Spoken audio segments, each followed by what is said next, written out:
Hello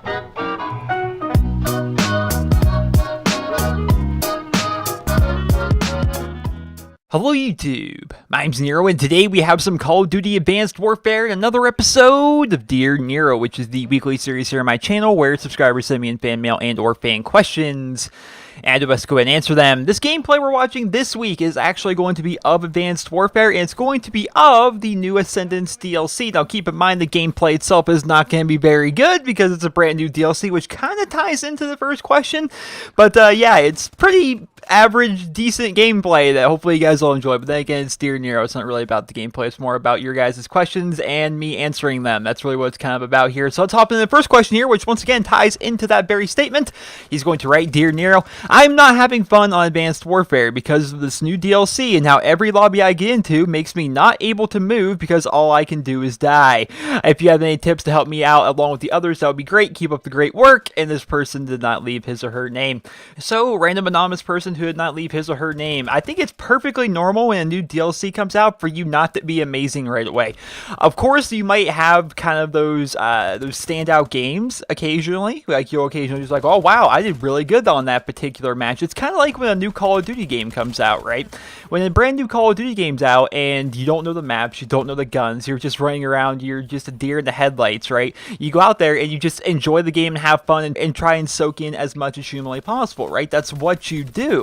But you don't expect to do ridiculously well. If you do well, cool. But if you don't do well, it's okay because it's a brand new Call of Duty game. You don't know what you're doing yet. And the same thing can be said about these maps. You don't know where these spawns are. You don't know how the map's laid out. You're very confused as you're running around, and that's just natural. And then you look at the fact that the game modes are a bit different, right? So there's Team Deathmatch, and then there's Mosh Pit. Now, let's say you're like me, and you basically only play Ground War or just 6-on-6 domination. If I go into the Mosh Pit, and I'm sitting there trying to play Uplink on a map I don't understand, I'm not going to be doing very well because, one, I don't understand Uplink, two, I don't understand this map. You know, it's kind of a double-edged sword in that respect, so it can definitely be kind of hard when you're playing on a new map, but just enjoy it, man. If you're not having fun with it, just because you don't understand the maps yet, you'll get the hang of it just like you got the hang of the other standard maps that you got on disc with Advanced Warfare. Next question. This is a long one. He writes, Dear Nero, I recently started a YouTube channel and I find it very fun, but I'm not giving it my all because right now I have no equipment and it's very hard to make good videos with what I have. I'm not sure if I should spend the hundreds of pounds for all the equipment I need to start YouTube properly because the chances of me making anything out of my hobby are very slim. Do you think I should potentially waste my money on all the equipment I need and maybe not get anything back from it, or do you think I should spend the money and just have fun with YouTube? Thanks for your help, and answer would be highly appreciated, even if it's not on Dear Nero. Thanks again, keep up the great work. JCW Gaming from England. So Mr. JCW Gaming, I've said this before and I'll say it again. YouTube is a very expensive hobby, right? That's what it is. You need to have a really good capture card. You need to have a pretty decent microphone. You need to have an editing software. You need to have a computer that can render out these videos. You need to have decent internet speed. You know, it can be very expensive to make YouTube videos. I understand that. It's going to be an expensive hobby. I think it's a bad thing if you look at YouTube as, well, I want to spend this money, but I better get some money in return for it. I don't think you should ever start YouTube with the idea that you're going to make money from it. I don't think you should start YouTube with the idea that it's going to be your job or a career or anything like that, because all the great people that are on YouTube and that have these giant channels and stuff, they didn't start YouTube that way. They started YouTube because they legitimately enjoy making videos. They enjoy gaming. And that's what I do here on my channel. I enjoy Call of Duty, I enjoy gaming, I enjoy my Let's Play channel. I'm having a blast on my Let's Play channel as well. Playing through games that don't get views, per se, but it's just games I enjoy playing. It's like, hey guys, I really want to play through the original Borderlands again because it's been like 5 years since I beat it. I want to do that. So I did a full Let's Play of the original Borderlands over on my Let's Play channel. It's fun. I enjoy doing that. I enjoy making videos on YouTube. I enjoy putting together stuff, and it's very fun for me. And the fact that I can make money from it and I'm able to have that as my job is just icing on the cake, I suppose, because I was doing YouTube before I was making money from it. Of course, everybody has to start off. You're making videos, you're not partnered, you're not making any money whatsoever, you're just making videos for the fun of it, right? And then Machinima said they would partner me, and they partnered me back in 2012, and I was like, sick, so now I can actually earn a little bit of money while doing something that I was already doing for free. You know, that's the cool thing. If you want my advice, if you really like the idea of YouTube, you like the idea of making videos, you want to be someone that's making videos consistently, and you want to just have fun putting together stuff is something that interests you, then yeah, spend the money, but don't ever look at it like, okay, I'm going to spend this money on this hobby of mine, but I better make some money back, because other people don't make money back on their hobbies, right? If you like golf, for example, that could be a very expensive hobby in terms of the clubs and going to the courses and renting the carts and the food and all that stuff. Golfing itself is actually kind of an expensive hobby depending on how far you want to go with it. You can get a cheap set of clubs, or you can go the opposite and get a very expensive set of clubs, and you can get the really expensive gear and hats and clothes and stuff. It's all about what you want to make of it. But people don't start playing golf with the idea of, I'm going to become a pro golfer, right? They just enjoy the game of golf and they want to play golf. The same thing I think can be paralleled here to YouTube. If you like YouTube and you like the videos that people watch, you want to make some of your own videos, you think you have something to contribute, or you just like the idea of putting together videos and being creative, maybe making montages or making news videos or doing whatever it is you want to do, then do it, but don't go into it with the idea of, I better make money back from this. Look at it for what it is, a hobby, right? It's going to be a hobby, something fun for you to do. If you somehow do end up making money from it one day, cool. Just same thing, though. It's the same thing as like the golfer thing. Some people do make money as golfers. They go to golf tournaments. They actually win that stuff. Occasionally, some of them go pro, right? That can actually happen. But don't ever go into something expecting to make money from it. Just go into it trying to have some fun, because it's supposed to be a fun hobby. Next question, he writes, Dear Nero, even though this isn't really a question, but still, it's part of Dear Nero here. It's fan mail, I suppose. He writes, I want to thank you for recommending Borderlands 2. I got it a couple days ago on the Xbox One, and I love the game. It made me realize how great of a YouTuber you are just because you're always playing such good games. Thanks once again, Nico from Vancouver. So Nico there with a little bit of fan mail, I suppose. I think it's weird you think I'm a good YouTuber because I'm always playing good games. I mean, I don't think that necessarily means I'm a good YouTuber just because I play good games. I do like to play good games, definitely. I mean, in my opinion, they're good games. I guess that's all subjective as to whether or not you think certain games are good. But I try to play good games, I suppose. But yeah, Borderlands is such a really fun game that I really recommend you guys trying out. If you guys haven't tried Borderlands 2, definitely try it. Just rent it or something. I don't care. Just try it out one way or another. You will fall in love the same way I did. It is amazing. And they actually released it as part of the Handsome Collection. So it's actually going to be out on the Xbox One and on the PlayStation 4 now. It's not just limited to PS3 and the 360 and PC. It is available on PC, and it's amazing on PC. If you have a good gaming PC, I definitely recommend it, especially if you have an NVIDIA graphics card. But, man, Borderlands 2 is such a good game. Next question, he writes, Dear Nero, I am a sophomore and I am a boxer. My goal is to become a pro boxer. I wake up every day at 6:30 and I run 2 miles and do 15 minutes of jump rope. A lot has been going on in my life, and 2 weeks ago I decided to get doped up all weekend on antidepressants. I know I'm depressed and I thought taking them would make me feel better, but it made my situation worse. My drive that I had for boxing is gone ever since I took them, and I don't know what to do to get it back. I haven't talked to anybody about this. You're the first person. I've sent questions before, but no response, so if I could get a reply, it would help me out a lot. From Anonymous. So Mr. Anonymous, or I guess Miss Anonymous, it really depends. I mean, I suppose you could be a female boxer. There's more female boxers out there than just foxy boxers, I suppose. But then again, you're going to be a sophomore in high school, so one would assume might be a guy. I don't know too many sophomore girls that want to be boxers. But then again, I grew up with a girl who was really into wrestling. She was the only female wrestler, and she was on the wrestling team all throughout elementary school, middle school, as well as high school. She was pretty good, too. She was stronger than I was. She grew up on a farm. But to answer your question, let's get back to that. I think the big thing to take away from this is don't take pills that aren't prescribed to you, regardless, right? Regardless of whether or not you are actually suffering from that condition, right? Whether or not you're depressed, right? I think there's something with our society these days. I think a lot of people are more... I think they're more self-diagnosed as depressed rather than actually being clinically diagnosed. I think people always think, you know what, I have depression. I am depressed. I've never actually seen a doctor. I've never seen a therapist. I've never gotten any professional evaluation of this condition. I'm just going to go ahead and tell people I'm depressed. I think I'm depressed. I think that's the case a lot of people have. But regardless, it doesn't really matter. Even if you are depressed, or let's say you're anxious or you have anxiety, right? Even if you are clinically diagnosed, you actually have an anxiety disorder, that does not mean you go and take a bunch of anti-anxiety medication from someone else, right? You only take the kind that you're prescribed, because there are different kinds and different doses. Same thing goes with depression. Same thing goes with anything. You never take pills that you're not prescribed, right? Does that make sense? Unless, of course, it's like an Advil or something for a headache. I think we can all use common sense when it comes to that, right? Don't take pills that you're not prescribed. Don't abuse prescription drugs. I think that's one of the big things we can take away from this. Another thing I wanted to say about this, though, is if this is your lifelong dream, right? Is this something you've been going after for many years now. Maybe it's not even your lifelong dream, but it's something you've been going after for many, many years. You want to become a professional boxer. I don't think you're just going to lose that in one weekend, right? You say it's been a couple weeks and you're still feeling all weird after taking those antidepressants. I guess that's understandable, but I think if it's still your lifelong dream, it's still your passion, you're going to want to go back to it. I think occasionally people will go through a phase where it's like their passion just isn't their passion anymore. I mean, I go through phases where I don't like playing Call of Duty. Right, it happens because it's been my life for so long now. 7+ years, 8 years, going back to 2007. Right, 2007, 2008, 2009, 2010, 2011, 2012, 2013, 2014, 2015. Yeah, no, that's 9 years. Whatever, however long I've been playing Call of Duty, I don't know. Ever since Call of Duty 4, it's been ages.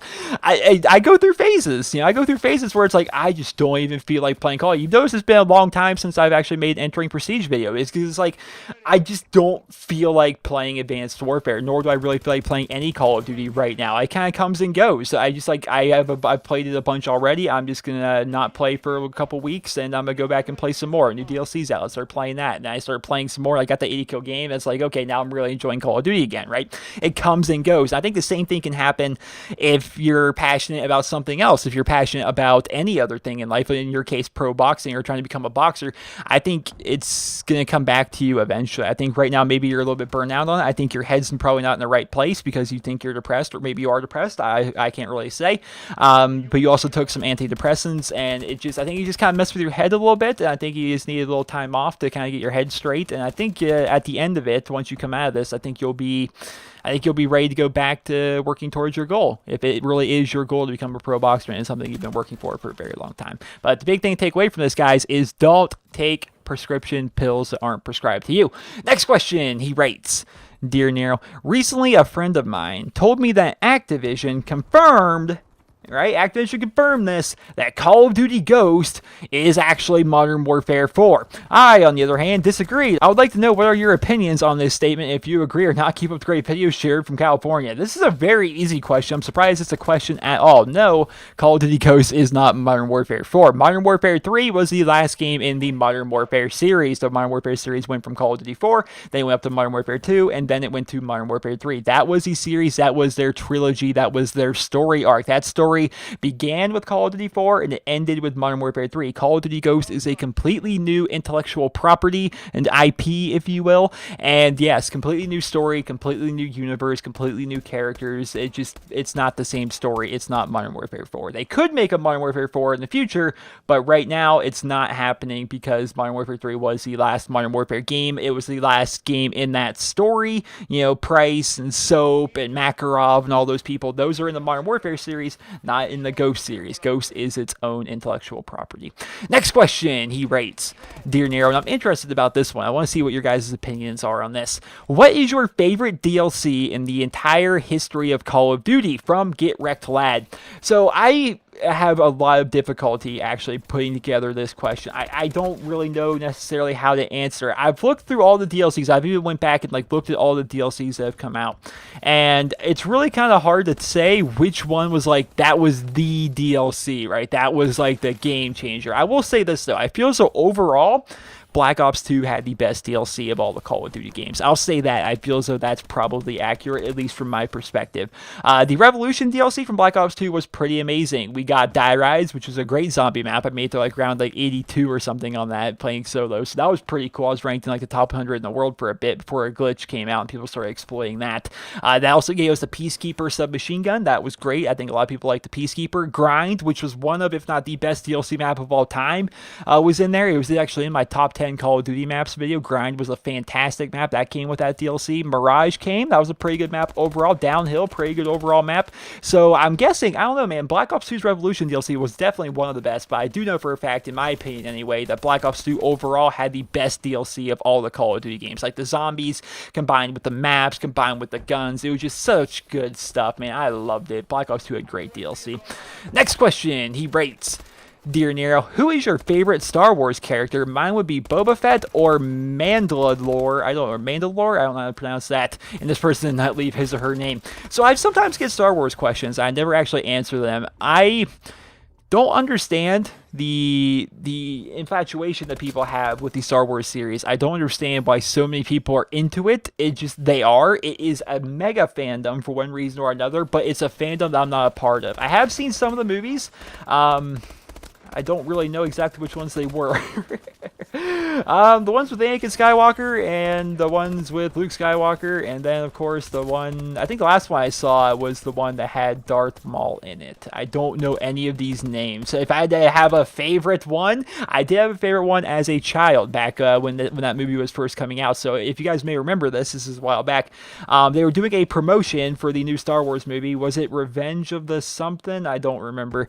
But they had this is so bad. It's like sacrilegious to people that like Star Wars.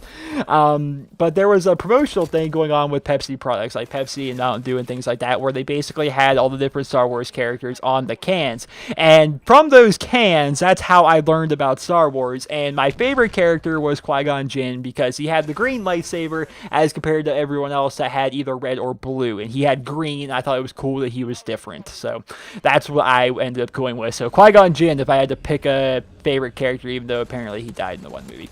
Next question. He writes, Dear Nero, I ended up breaking my right hand wrist, which happens to be my dominant hand, during my lacrosse game. I am out for the rest of the season, and I can't write or do anything for about 6 weeks. My question for you is, have you ever had any experiences with broken bones, and what did you do when you were bored? I can't play video games, and television is getting boring. Thanks, and keep up the great work. Zach from Ohio. So Zach, I've never actually broken a bone, believe it or not. I've never actually broken a bone. I've come close many times. I have a lot of scars on my body, I suppose. I'm looking down now because I'm wearing shorts because it's actually starting to get warm. Spring's coming, isn't it awesome? It's amazing. But I have scars on my knees from I used to ride my bikes a lot, so I would occasionally wreck my bike or something. I would get like scrapes on my knees. I think a lot of people have had that, right? So I got scars on my knees. Mainly, I have a lot of scars on the back of my head. That's actually a thing that's happened.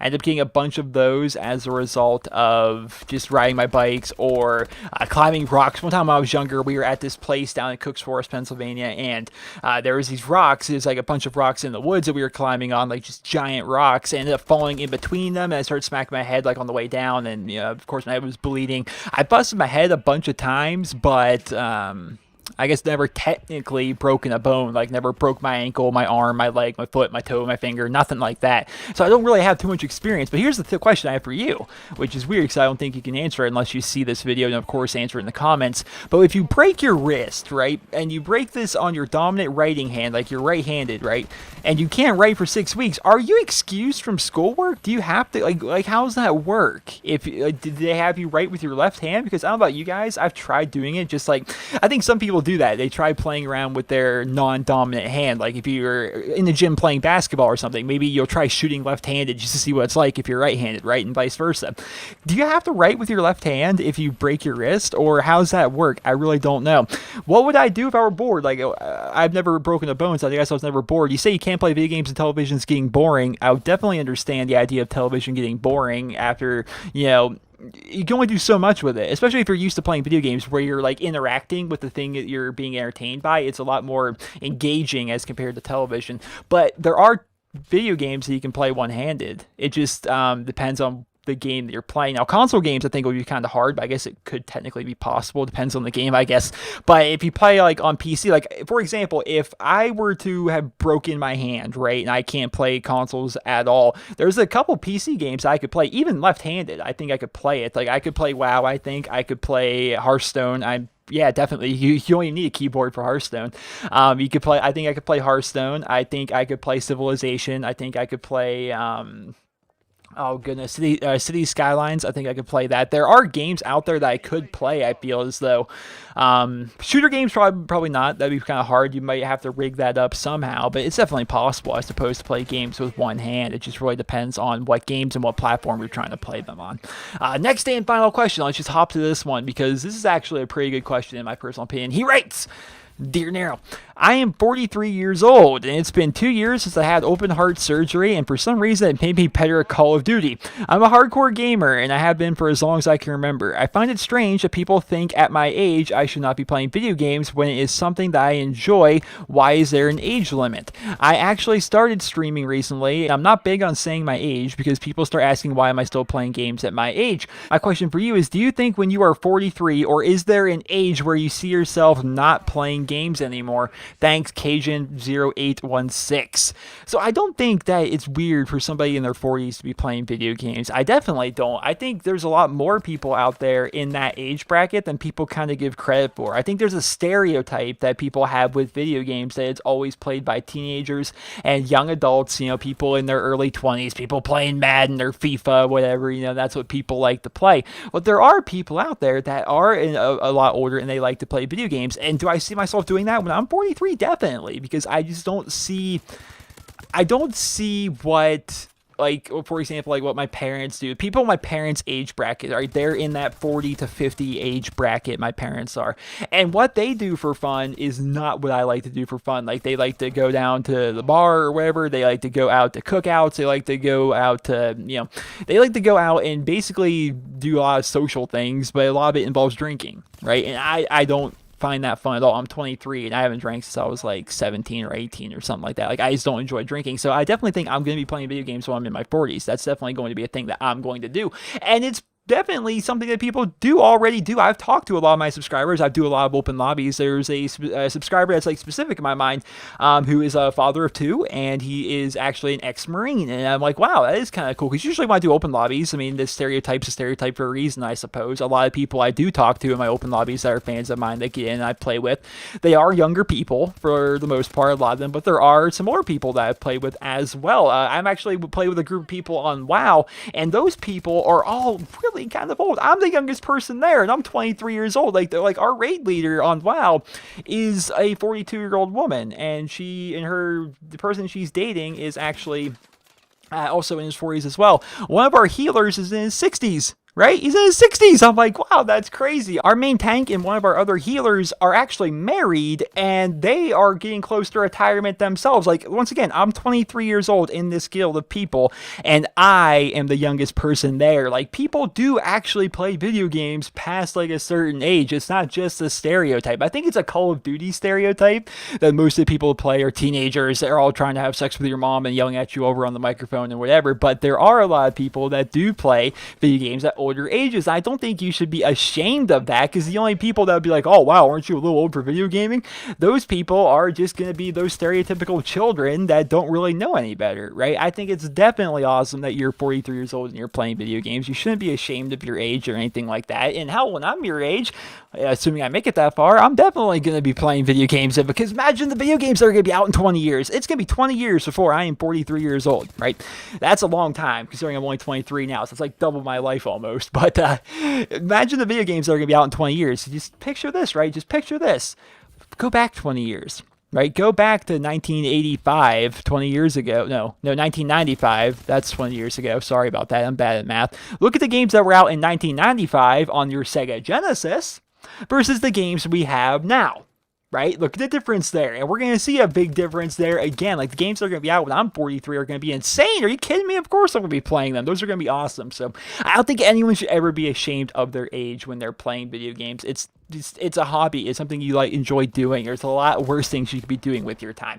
And that, ladies and gentlemen, is this week's episode of Dear Nero. I hope you guys all enjoyed it. And if you did, please be sure to leave a rating where you guys feel it deserves. And if you guys would like to, of course, send your guys' questions for next week's episode of Dear Nero, simply send me a personal message here on YouTube. All you really need to do is go to my YouTube channel, youtube.com/NerosCinema. Go to the About tab. From there, you'll find the Send Message button. And from there, of course, send your message. If I can ask one thing of you, is to start your question off with Dear Nero. That way, when I'm scrolling through all my messages, I can easily find the ones that were specifically sent for that week's episode of Dear Nero. So, hope you guys all enjoyed this week's episode, and if you did, please be sure to leave a rating. Hope you guys all have a wonderful day.